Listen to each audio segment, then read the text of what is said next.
کہ بہت سارے بھائیوں کو یہ غلط فہمی ہے کہ اگر ہم دین سے دور ہوں، نمازیں چھوڑتے ہوں، اللہ کی نافرمانی کرتے ہوں اور زندگی میں مصیبتیں آتی ہیں تو لوگ یہ کہتے ہیں کہ چلو اللہ نے ناراض ہم نے اللہ کو ناراض کیا، اللہ تعالیٰ نے مصیبت ڈال دی۔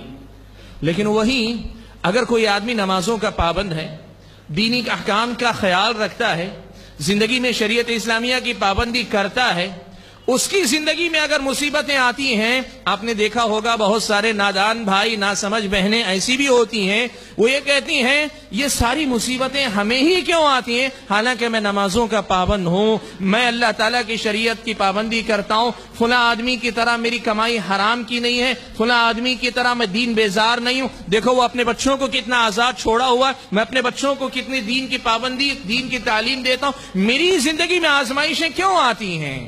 میرے بھائی یہ بات یاد رکھو کہ مصیبتیں، تکلیفیں، پریشانیاں اگر کسی نیک بندے کی زندگی میں آتی ہیں، نیک بندے کو یہ سمجھنا چاہیے کہ ہمیشہ مصیبتیں اللہ کی طرف سے سزا ہی نہیں ہوا کرتی، بلکہ مصیبتیں اکثر آدمی کا درجہ بلند کرنے کے لیے بھی آتی ہیں۔ پیارے نبی صلی اللہ علیہ وسلم نے کتنی پیاری بات، کتنی بڑی بات اللہ کے نبی نے بیان فرمائی۔ کہا آپ صلی اللہ علیہ وسلم نے اشد الناس بلاء الانبیاء ثم الامثل فالامثل، دنیا میں سب سے سخت آزمائش انبیاء کی ہوتی ہے، اور پھر جو آدمی نبی سے جتنی مشابہت رکھے گا، جتنا زیادہ دیندار ہوگا، اتنی ہی زیادہ اس کی آزمائش سخت ہوگی۔ کیا مطلب؟ زندگی میں اگر مصیبت آ رہی ہے، تکلیف آ رہی ہے، تو اس حقیقت کو یاد رکھو، اس پہ شکوہ و شکایت کرنے کے بجائے مومن کے دماغ سے اگر سوچو اور مومن کی نظر سے اگر دیکھو، یہ اللہ تعالیٰ سے قریب ہونے کا ایک موقع ہے۔ میں آپ کو ایک مثال دیتا ہوں، سنو۔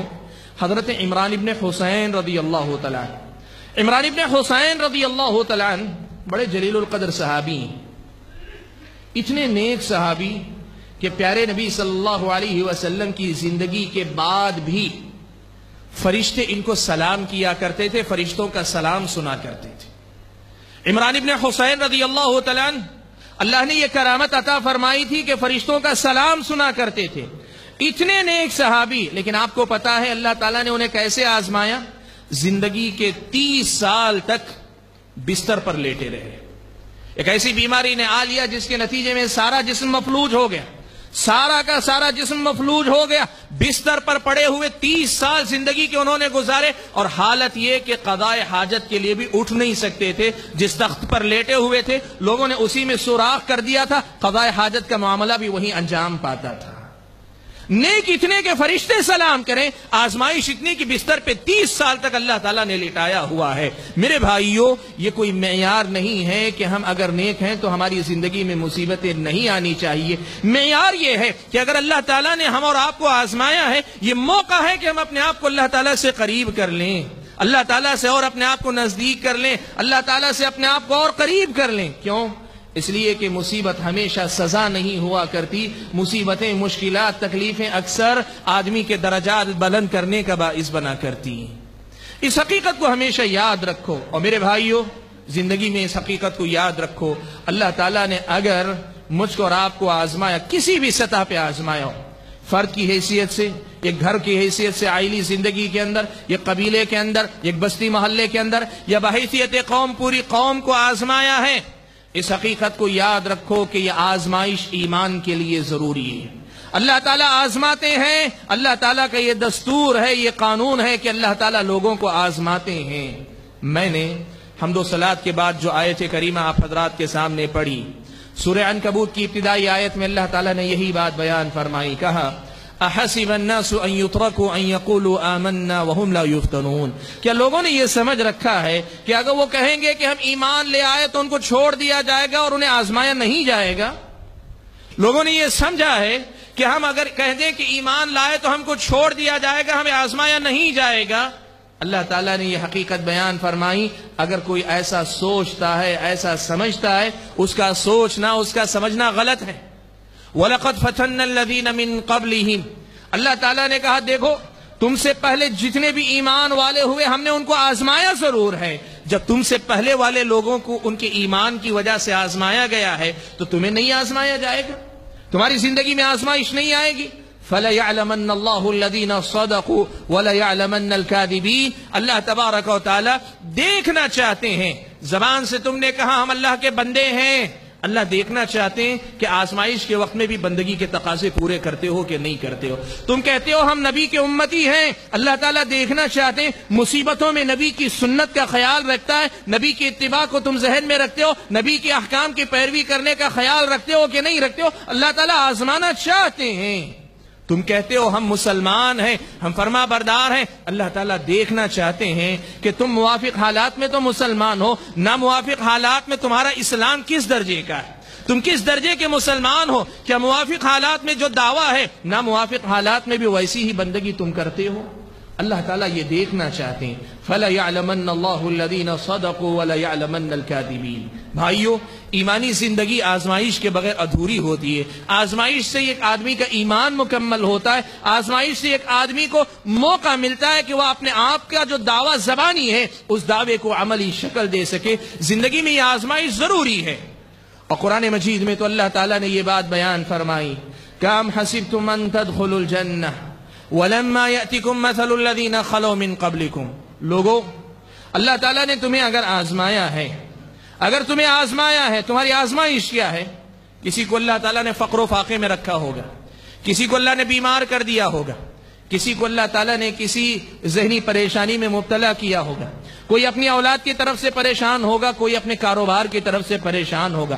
تمہاری جو بھی پریشانی ہے ذرا بتاؤ تو صحیح، کیا تم وہ آزمائش کے مرحلے، اس آزمائش کے مرحلے سے گزرے ہو جس مرحلے سے تم سے پہلے والے لوگ گزر چکے؟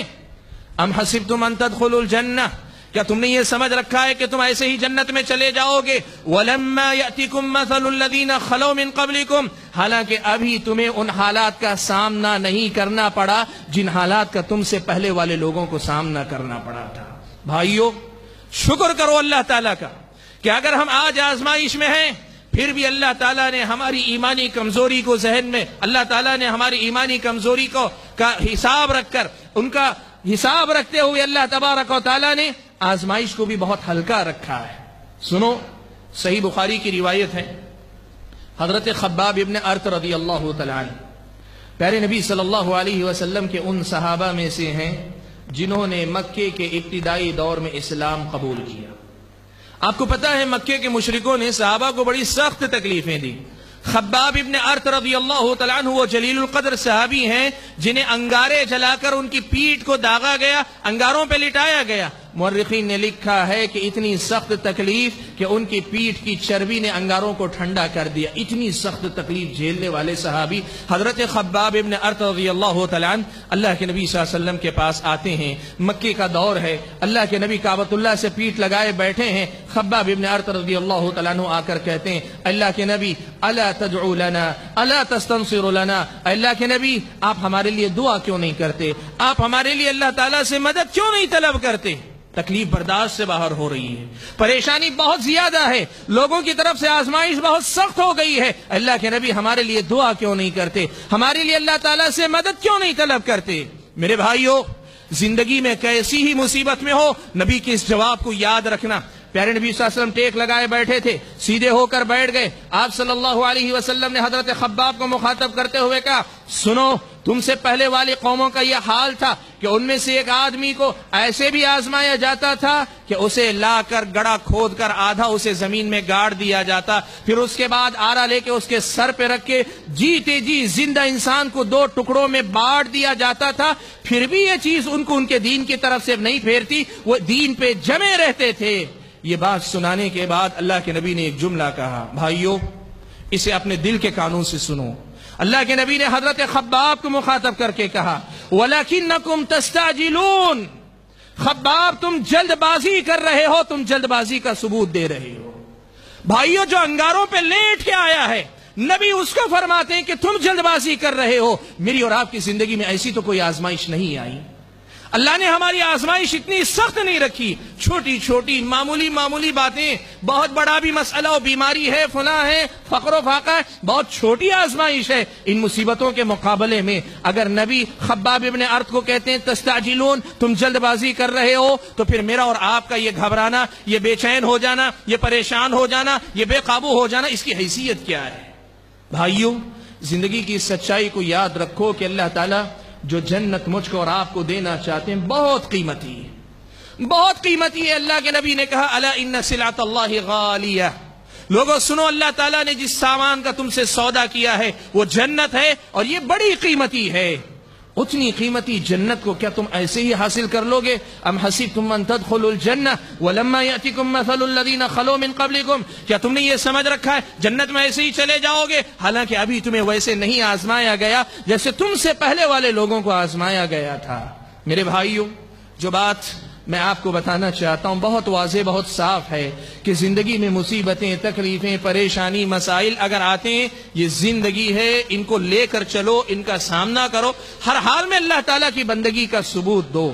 وہ آدمی اچھا مسلمان نہیں جو موافق حالات میں تو اللہ کی بندگی کرتا ہے لیکن مخالف حالات میں نافرمان ہو جائے۔ اللہ تعالیٰ کا بندہ اچھے وقت میں رہے، برے وقت میں اللہ تعالیٰ کو بھول جائے، یہ اچھا مسلمان نہیں ہے۔